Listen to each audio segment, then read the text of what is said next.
Hey, let me tell you something. The Lord showed me, do not get so caught up in someone using my name.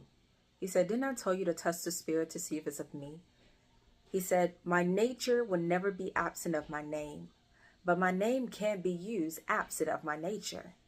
Many will come and say they are the Christ. Many will come and they will proclaim the false Jesus.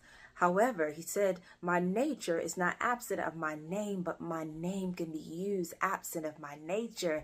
And I want to encourage you, this will rise. There will be a false Jesus that rise. And even now there are people that are serving the false God, the false Jesus, that actually complements the nature and the culture of man instead of the nature of God's reign, which is holiness. So I just need to encourage you and let you know that God is pretty clear on the requirements that he has for us to come into right standings with the living God.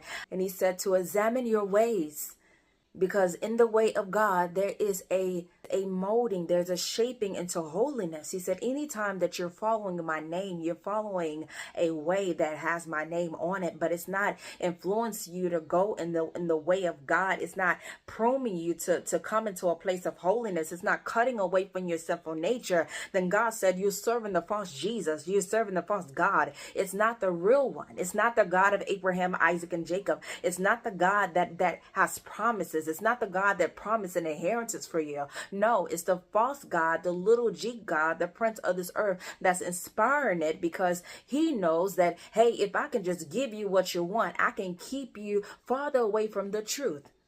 I can keep you farther away from the one that is real. I can keep you farther away from the one that's the truth, the way, and the life. He said this spirit, this false spirit is already working in the sons of disobedient. So it doesn't matter if you have Jesus upon your lips. It doesn't matter if you quote in scripture. It doesn't matter if you go to church Sunday through Saturday. God said there's a nature of holiness that comes forth in the heart of a believer when we are surrendered unto him. And that does not mean that you're not going to make mistakes. That just means that, hey, I am going to live a life dedicated unto God. You know, when you're dedicated unto something, you are faithfully pursuing him. Okay, you are faithfully pursuing him. You're being consistent in your pursuit of God. All right, so there is a big difference, but he did let me know there's the truth and there's a lie. There's the real Jesus and there's the false Jesus. And he said both have followers. And he said the spirit of the false one is already working in the sons of disobedience. So just in case you feel a tug at your heart, maybe this is you. Maybe you have claimed Jesus, but you have not taken his word serious enough to live out. And because you have allowed somebody to affirm you in your sin, you think you're okay. But I'm here to tell you that despite who affirmed you and who didn't, you will have to stand before a holy God one day and give an account for why you chose to continue to live a life instead of surrendering your life to the one that extended life to you. This is real. God is serious when he speaks. He said, I'm the Alpha, I'm the Omega, I'm the beginning and the end, I'm the everlasting God. By way of Jesus, all things was made by him, for him, through him, for his glory. All right.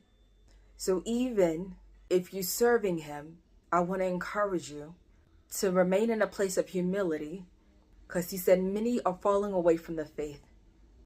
Many are falling away from the faith, and they're falling away from the faith because they are not willing to die to a sinful nature that he already conquered by way of his son Jesus.